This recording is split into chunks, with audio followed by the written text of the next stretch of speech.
Good morning friends. তো আজকে আমরা যাচ্ছি নৈহাটি। নৈহাটির প্ল্যান বড় মার মন্দিরে যাব, পূজা দেবো। তো প্রথমে আমরা মেট্রো নিয়ে নিলাম সল্টলেক থেকে। সল্টলেক থেকে যাব শিয়ালদা। শিয়ালদা থেকে তারপরে আমাদেরকে নিতে হবে লোকাল ট্রেন।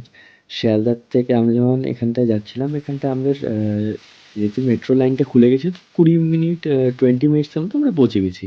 তারপরে শিয়ালদার থেকে লোকাল ট্রেন নিয়ে নিলাম। লোকাল নিল 1 ঘন্টার মতন লাগলো আমাদের। তো আমরা প্রথমে শিয়ালদার থেকে ট্রেনটা নিলাম, শিয়ালদা থেকে নৈহাটি জাংশন।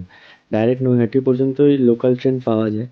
যদি তোমরা যেতে চাও বা আসতে চাও এখানটায়, তাহলে দেখবে যে ডাইরেক্ট শিয়ালদার থেকে অনেক লোকাল ট্রেনসই আছে, কিছুক্ষণ মানে 15 আধা ঘন্টা 15 মিনিটের পর পর এক একটা লোকাল ট্রেন পেয়ে যাবে তুমি। সব নৈহাটি আসে। নৈহাটি স্টেশনে নামার পর 1 নম্বর প্ল্যাটফর্ম দিয়ে ডাইরেক্ট বেরোলেই বাঁ হাতেই প্রথমে রাস্তাটা যেটা যাচ্ছে সেটাই মন্দিরের দিকেই যাচ্ছে। ফ্রেন্ডস, তোমরা কি জানো এই পুজোর ইতিহাস 100 বছরেরও পুরনো?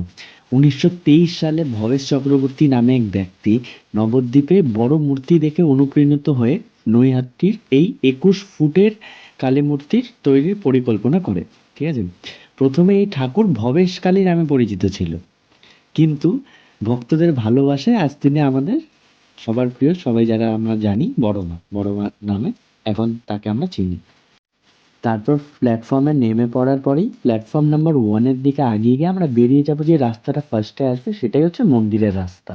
তো আমরা অলমোস্ট চলে এসেছিলাম মন্দিরের রাস্তায়। তারপরে ডালাটা নিয়ে নিলাম, মন্দিরের পুজোর ডালা নিয়ে আমরা এগিয়ে যাচ্ছি হচ্ছে মন্দিরের দিকে। এখান থেকে টোটো আর রিক্সা দুটোই পাওয়া যায়, চাইলে তোমরা নিতে পারো। যাদের অসুবিধা হয়, যারা বয়স্ক মানুষরা আছে তারা নিতে পারে, কোনো অসুবিধা নেই। ওখান থেকে অ্যাভেলেবেল আছে, 10 টাকা নেয় নাকি 20 টাকা নেয়, একদম সামনে মন্দিরের সামনে ছেড়ে দেবে। ডান দিকে লাইনটা দেখে আমি ভাবছিলাম এটা কিসের লাইন, পুজোর লাইন নাকি না, তারপরে দেখছি না, ওটা অ্যাকচুয়ালি প্রসাদের লাইন ছিল। আর ফ্রেন্ডস, এটা হলো বিখ্যাত নৈহাটি রামঘাট, যেটাতে আমরা এখন ঢুকছি।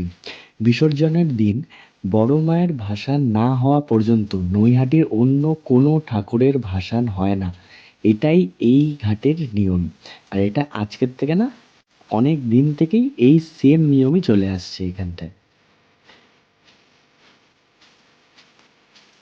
আর তোমরা কি জানো, বড় মায়ের অঙ্গে প্রায় 100 কেজির বেশি সোনার গয়না থাকে। আর এইসব গয়না কিন্তু কোনো কমিটির নয়, বরং ভক্তদের মনোকামনা পূরণ হওয়ার পর তাদের দেওয়া দানে মাকে সাজানো হয়। বড় মায়ের পুজোর এক বিশেষ নিয়ম হলো এখানে কোনো চাঁদা তোলা হয় না। ভবেশ চক্রবর্তীর সেই পুরনো প্রথা মেনে আজও ভক্তদের স্বতঃস্ফূর্ত দানে এই বিশাল আয়োজন সম্পন্ন হয়।